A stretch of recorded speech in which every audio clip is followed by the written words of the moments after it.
The story we're about to tell may change the way you think about peacekeeping. It starts with a United Nations mission in a part of what is now Croatia.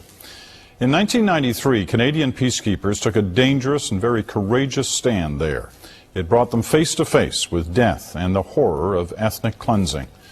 But this story does not end there, far from it. Here's Carol Off with a documentary that features exclusive footage of the war in the former Yugoslavia, the Battle of Medak Pocket. Many villages in the area of Medak in central Croatia have signs to mark them, but few people to live in them.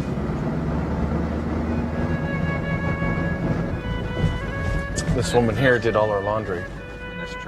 Tyrone Green and Mike Spellin are driving back into a nightmare they lived 9 years ago when they were Canadian peacekeepers serving in Croatia, when they last drove this country road and confronted the darkest, most evil side of war.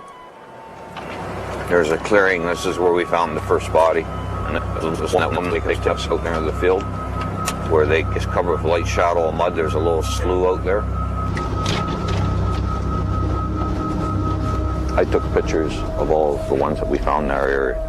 And the reason I did that is for some son of a bitch that wouldn't say this never happened. I mean, I was...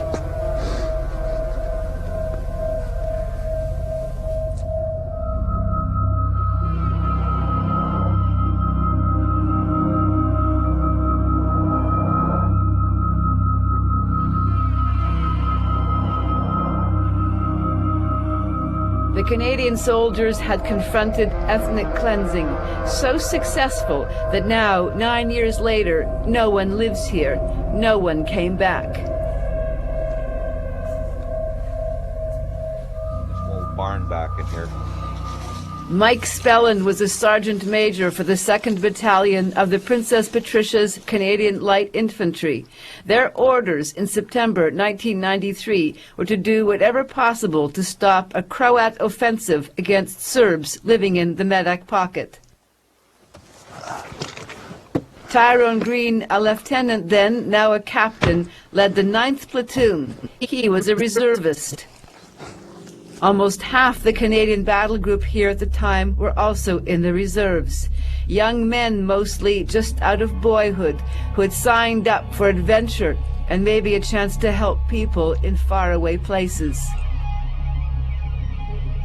There was a kid about 15 feet from me, and he wasn't in my company, so I can't recall his name. But I remember looking at him, he was just staring, and I remember trying to talk to him, I get no response. And I mean, it was quite obvious that these guys had seen enough by this point. What the Canadian soldiers did and saw here 9 years ago is one of the most important and yet untold stories in peacekeeping history. Tyrone Green and Mike Spellin agreed to come back to Croatia with us to tell the story of Medak Pocket and how it marked the men and women of the PPCLI forever. There it is. Tyrone takes us to his former base. They called it Medak House. His platoon moved there in 1993 as part of the UN Protection Force, UNPROFOR. No. They were to patrol and protect this area, but they found it extremely unstable. Croat and Serb armies were locked in a ceasefire that threatened to break at any moment. Medak House tried to create a sense of security. The weeks leading up to this whole time, we'd been out in the pocket, visiting people, getting to know the locals, employing some of the locals as translators, and we had locals bringing us bread. Coming down to do laundry. There was a little bit of loyalty towards the people as well. We'd adopted a whole bunch of the children coming in every day to play volleyball with the soldiers. You know, we had dogs, we had cats. Medak is in an area called Krajina.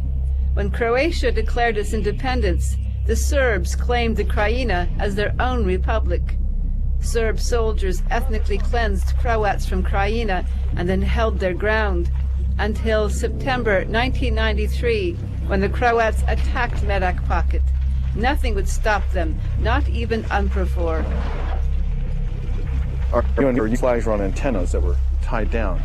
And so when the first time we got fired, as we were just breaching through the Serb lines to come out, we thought, well, maybe they don't really notice it's UN. So we let the antennas go up to show the flag. And UN flag. Yeah, and we received more fire.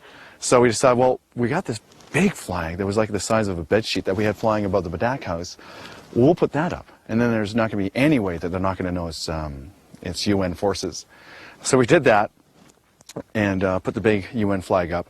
And then we started taking anti-aircraft fire in the direct roll. So they knew it was UN, and we were trying to push forward. The Canadians were in the middle of a major Croat offensive, masterminded by the highest leadership, Generals Rahim Ademi and Janko Bobetko. The Croats had a legal claim to the Krajina, but later indictments against the Croat generals state that they plotted to ethnically cleanse Serbs from this area. In 3 days, the Croats took Medak Pocket. UNPROFOR's record of standing up to such attacks on UN-protected areas was dismal. The UN mission was on the brink of failure. In a rare act of defiance, the UN commander ordered the PPCLI to act. The Canadians were to wedge themselves between Croat and Serb forces and push the Croats back. They took up the order with gusto. Basically, we walked one armored vehicle out at a time. Just walked out about 10 feet, took fire, waited a couple seconds, walked it out a little bit farther, and eventually just showed to the Croatians that we weren't leaving. We were going to eventually get out in front of the Serbs and establish our positions. What followed was the biggest battle Canadian soldiers had confronted since the Korean War. PPCLI's Charlie Company fought a 16-hour continuous firefight against the Croats. The Croats later claimed the Canadians had killed or wounded 27 of their soldiers. The UN began negotiating a ceasefire, but the Croats had already started their next phase. By that time, their forces had now come down from the mountains and now were sweeping through the Medak Pocket, which is just up in front of us here. And so they start scaling off their shelling to allow the ground forces now to start sweeping through and confronting the Serb forces and attacking villages and so on. Tyrone's company was in the best position to see what the Croats were doing, but he had no orders to stop them. We could now start observing a number of fires being started, and that was giving us clear indication that ethnic cleansing was occurring, and hence the sense of urgency for the UN to react.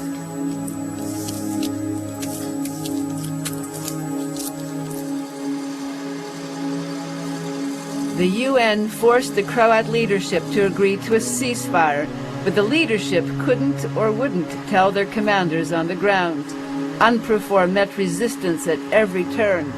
The Canadian soldiers would later regret that they hadn't forced their way in. The Canadian commander, Colonel Jim Calvin, called an impromptu press conference in a final effort to shame the Croats into leaving the area. Today we moved up at 1200 hours precisely, and we found mines on the road and still anti-tank roadblocks blocking our path.